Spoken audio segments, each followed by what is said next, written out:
Bitter in taste or tart in taste, tart అని కూడా అంటారు, కొన్ని పుస్తకాలు రాస్తారు. Bitter in taste or tart in taste ఉండడం జరుగుతుంది, చేదుగా లేదా వగరుగా ఉంటాయి.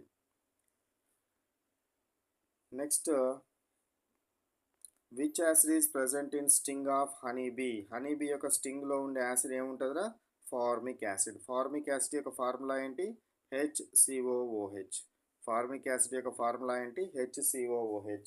HCOOH. ఇది హనీ బీ యొక్క స్టింగ్స్లో ఉంటుంది. మనకు కుట్టినప్పుడు మన శరీరంలోనికి యాసిడ్ రిలీజ్ అవుతుంది కాబట్టి మనకు చాలా నొప్పిగా ఉండడం జరుగుతుంది. నెక్స్ట్ 114 క్వశ్చన్ చూడండి.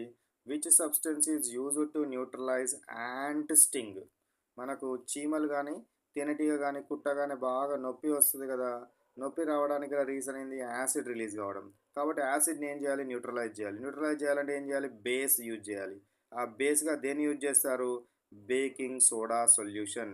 బేకింగ్ సోడా సొల్యూషన్ని కనుక మనకు అది కుట్టిన ప్లేస్లో కనుక పోస్తే మనకేమవుతుంది?